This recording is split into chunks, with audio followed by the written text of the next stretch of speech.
Hey yo, what's up everybody? How are you doing? Welcome back to the Nigerian Nomad channel. If you're new, welcome. My name is Bayo Adio and I'm a second generation Nigerian American that is rediscovering Nigeria as an adult, exploring agriculture, real estate, and I talk a lot about lifestyle. Just anything that has to do with living predominantly in Lagos, Nigeria and the surrounding areas.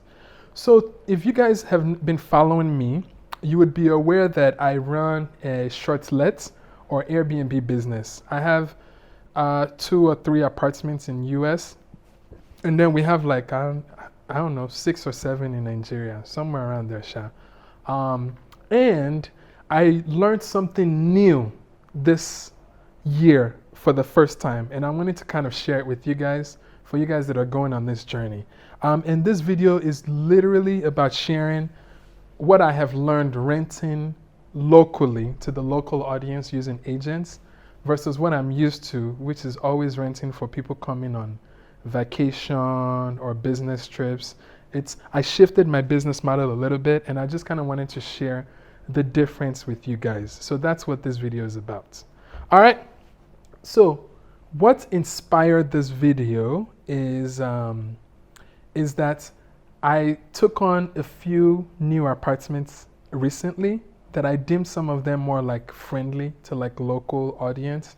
And somebody approached me recently that they want to tap into the foreign markets and they want to know how I do it. So today I just want to share what I have learned from diving into marketing and renting for the first time ever in the last 2-3 years we've been doing shortlets in Nigeria to the local audience. And that's what this video is about. All right, let's dive in. So let me just kind of give a quick overview. So for the last few years, we've literally only marketed and listed our properties on like Airbnb.com and maybe, occasionally some of those other sites like booking.com and those type of websites.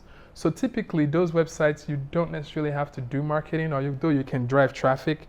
They're like a search engine. People can search for what they're looking for, how many bedrooms they're looking for, what their budget is, what location, and it would bring up the apartments that's in that area. Whether you want something high rating, whether you want a 4-bedroom, whether you want water view, Airbnb predominantly is where we're at. So, but I was like, you know what? I want to expand the busyness of our occupancy rates, and I want to, on those like non-popular times, I want to try to get local clients in there. But also, I realized that local clients are paying way more than the people paying online. So I just kind of wanted to share a pro and con video on this. So now that you guys have that overall background of what we've been doing, let me now share what we have had to change, listen to like a local market using local agents. Whew, this was a huge learning curve for me, and I share this video so that when you guys are kind of transitioning into this, or maybe that's how you're starting, you can kind of know what to expect so that it won't catch you by surprise. So I also wrote down some notes too that I can kind of refer to. So to make this video a bit more organized, I think it might be best to do like a pros and con type video in terms of like the pros and cons of renting to like a local audience. All right, so let's do this. Let me start with I think maybe I should start with the negatives. Let's start with the negatives. All right, so when we started renting to the local market using local agents, one of the things that we had to get used to is our demographic and target market shifted a little bit. So for the longest time, we've attracted like maybe families or people that's come on a business trip, or they're coming for like a short little vacation. It was always that type of crew. But when we shifted to local, I noticed that we attracted a much, much younger audience. Like it was almost like 50-50 or maybe 70-30. So the audience was much younger and it was different than what we're used to. So I would say that I put this as a con because we didn't know how to handle that demographic. They took NEPA lights, guys. But I hope you guys can still see me. They'll bring the light back on. But yeah, I didn't know how to handle that demographics. I didn't know what their needs were. I just didn't know how to like properly maneuver what they needed because I was so used to my own demographic. So yeah, definitely you just be used to like knowing that you're gonna get a lot of a younger, much younger audience, for sure. Now, one thing that we also learned as a con is that when you're shifting local, I realized that the local and the young people, they actually want more things to keep themselves entertained. So like having things like a pool table or like table tennis or any type of game, PlayStation 5, those types of things, they absolutely love it. It would give your property more value. So I'll say that comes with like learning what the younger audience needs. Con still though is that we never had to like really emphasize any major rules for our like estates, but I find we were forced to come up with like rules in terms of like what we needed done. So number one was the like we had to put like okay, no smoking. We had to put like no loud music at this time, no partying, all the stuff that was like we assumed was like a no-brainer. We had to like put that. So I'll say that comes with renting locally. Also, some interesting things that I learned with agents locally. We have always had a checkout time of 11 a.m. and a check-in time of 3 p.m. But I had a lot of conflict with a lot of agents because they were telling the guests 12 for checkout and 2 for check-in.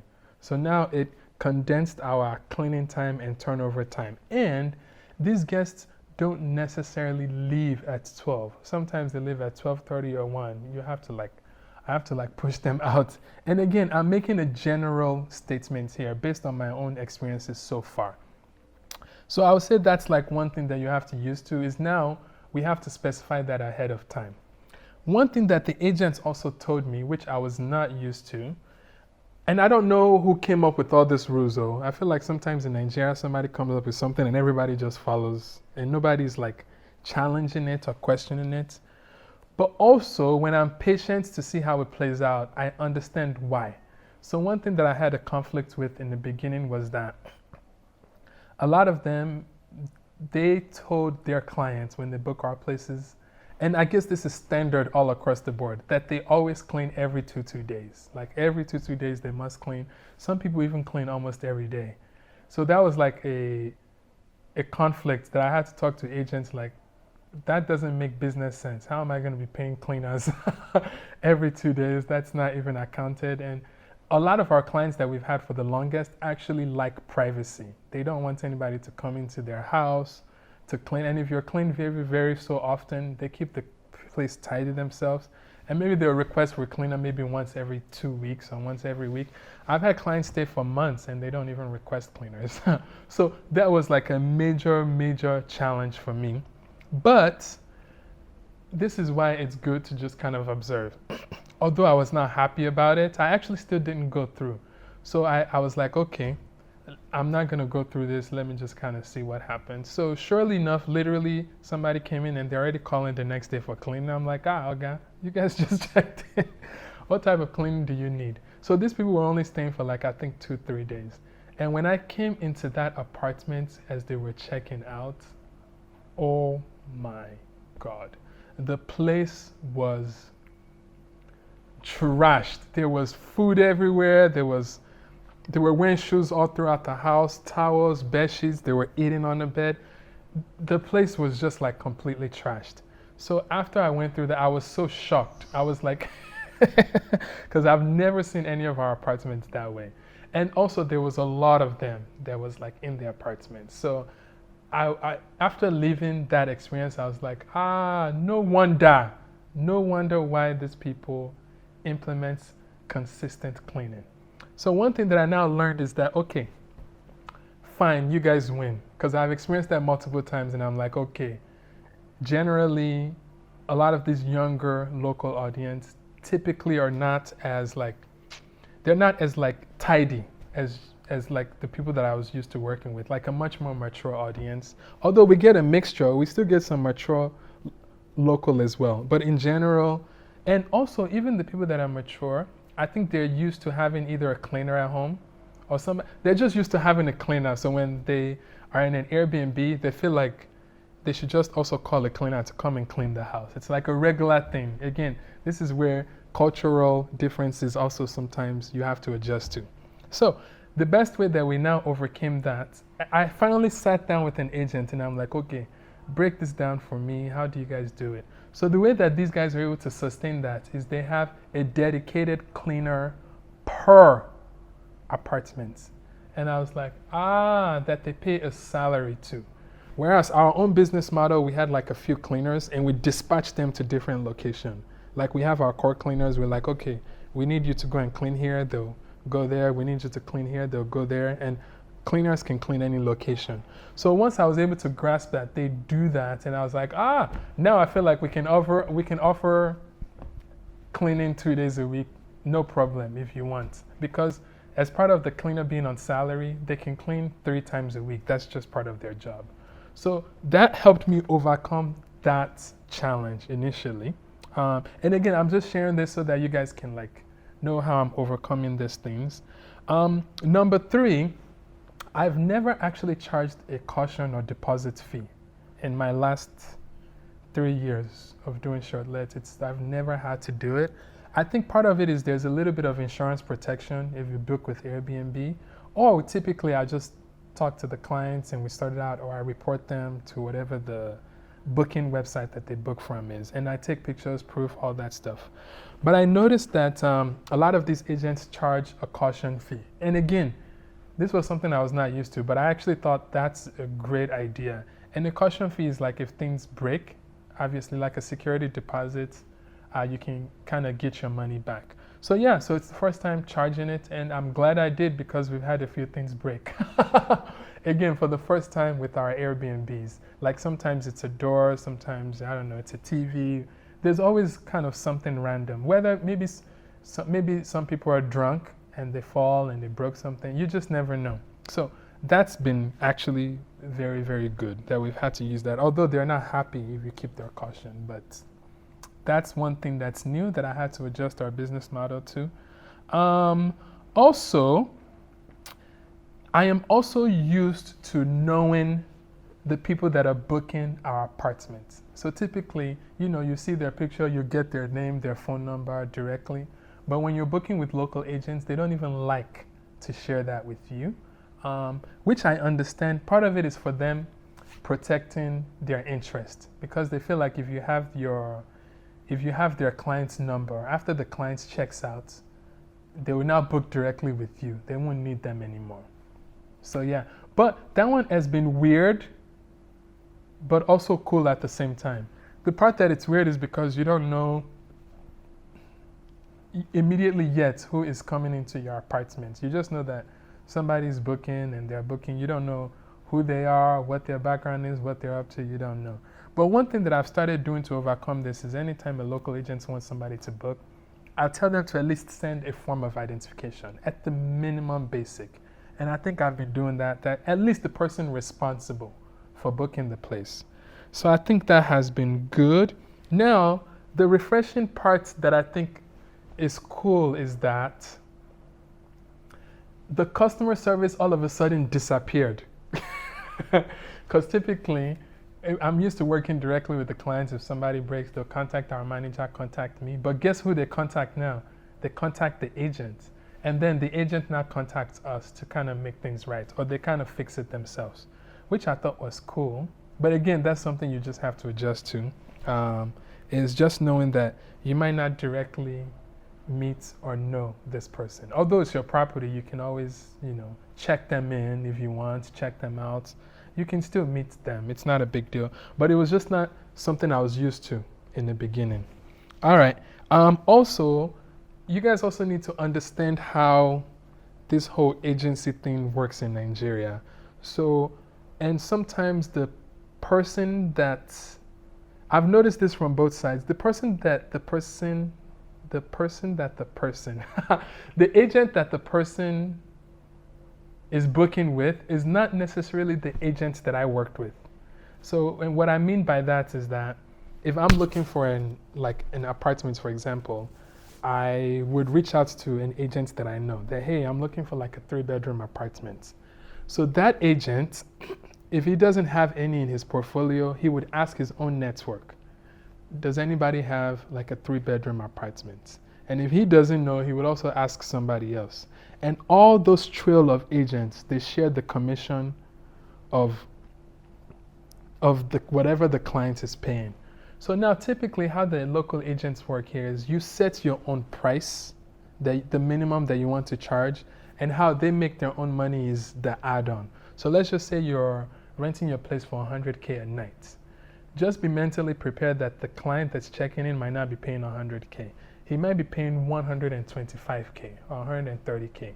So those agents, they add their own fees and then they share it there, which I think can be good because it's the other way around. If you book through Airbnb, you set your price and they take all these fees out. So yeah, so just keep that in mind that you now have to price appropriately to make sure that the agents can add their own like commission on it, which is something that I had to learn. All right, but it can be a con because your property you might be pricing your property with a decent amount, but because of all the high fees, people might not book it because they'll be like it's too expensive because of the add-on fees that the agents have added on. So just know that the agents will decide your price, not you. You decide what's the minimum you want, and they will take it from there and add their own commission. All right, I think those are definitely a lot of the differences and the cons that I've had to adjust with working with the local agents and local audience. Now, let me tell you the pros on this, which I might have hinted at. The number one pro, especially when you're doing a business, everybody's in a business to maximize profit and make more money. I did notice that the local people, they are willing to pay a little bit more money to meal than the foreign audience. They're willing to pay a little bit more money, which I think is a good. And number two, you don't have to rely only on the popular times when people are traveling. You can have a semi-steady, consistent flow throughout the year. So I definitely noticed that we had more steady bookings throughout that. Although I am careful about which apartment I rent to. If some apartments like, okay, people can play music and be a little bit loud, it's like, okay, not necessarily like a family friendly type neighborhood, I use that. But some apartments that we have are very like, what's the word? They're very family friendly and they're very like quiet and serene. I don't typically like to bring younger audience to that because I feel like they're going to want to party, smoke, do all those types of things. So yeah, so that's that. So definitely more money for sure. You can actually get more money. And number two, you probably will get a little bit more steady booking. And also, working with the local agents, you're not only the one doing your marketing now. So that's another pro.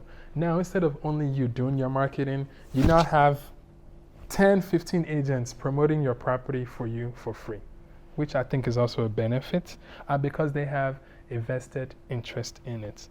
Another pro is that when you book on Airbnb, when your clients book through Airbnb booking, they charge so much fees. They charge all this booking fees, host fees, that it can be up to like 15, 20% of like what you're charging. So I think if you book locally, you don't have to worry about those fees. You just put the amount that you want to pay and then the agents add on, which I think is cool. The less customer service, I talked about that early.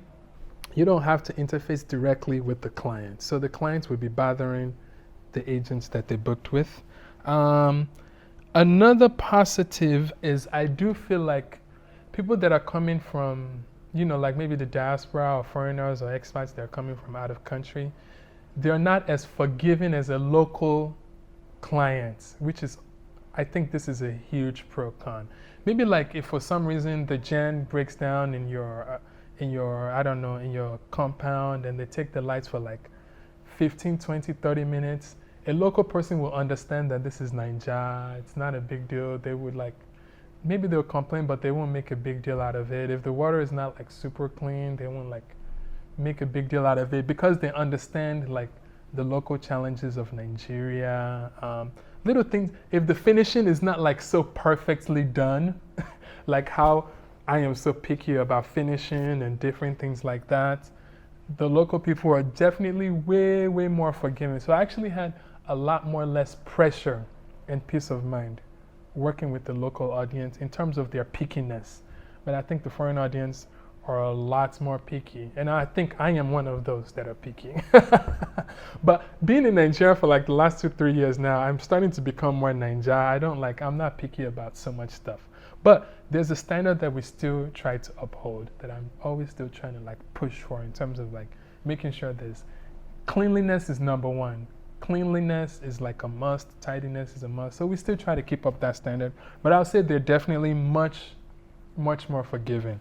So yeah, so hopefully, I hope that gives you guys an insight into like what I've learned so far in terms of like expanding our shortlet business into the local market. Overall, I think that I will continue to do it, but I would only do it for selective apartments. I would definitely ask for a form of identification. We would definitely do a caution. We would definitely have a dedicated cleaner. So all of those things is what I've kind of had to adjust. And we will definitely have specific rules that's communicated ahead of time. Other than that, I think it's good. You make more money, you get cash. We don't have to deal with the third party fees, all of that stuff. Fantastic. So yeah, so anyways, let me know your experience. I know some of you guys have worked with local agents before to book, or you've booked on Airbnb. And this is a very touchy subject. Some agents are not very professional, not organized. But overall, I think I had to also be selective on the agents that I work with, kind of see how they are, how organized they are, how vetted they are, and then kind of go from there. So I want to hear you guys' experience. If you're an Airbnb host, who do you rent to? Do you use local agents? What have been your experience? What do you like? What don't you like? For you guys that are booking as a client, what has been your experience working with a local agent? What has been your experience booking directly? Yeah, just share your thoughts and share your opinions with me. If agents are watching this video, especially Nigerian agents, the only thing that I want to, like, from a client's perspective, and advice that I would give is that to have the highest level of customer service, you need to visit the place that you are booking out to your clients first before you book them into it. Because a lot of things are misrepresented online and in pictures. But I think if agents locally can just even make that one small adjustment, I think the experience would be good, generally. Anyways, guys, thanks for watching. I hope this video was not too long, but I just kind of wanted to share all this newfound knowledge with you guys. If you enjoyed this video, make sure to hit the like button. If you gained some value from this video, please hit that tip button underneath this video. Put something in the tip jar. And if you enjoy more content like this, make sure to subscribe to my YouTube channel. And lastly, guys, remember, one more thing. We are still open for investments in our shortlets. Our investment scheme is very simple. You invest a minimum of $1,000, and in a year, you get 25% ROI. So this money, it allows us to expand our portfolio.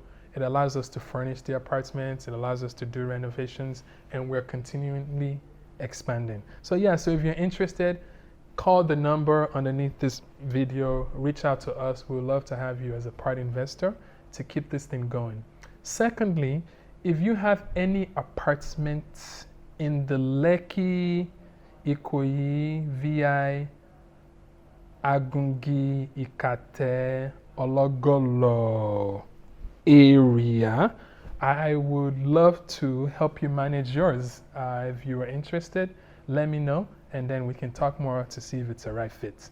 Anyways, guys, because we have more demand than we can fulfill, I am learning now in this area, especially during the holidays. Wow, it was crazy. So yeah, so we're looking to expand. If you're interested, let me know. And now, lastly, remember, it's your time to rise and let your light shine. Peace.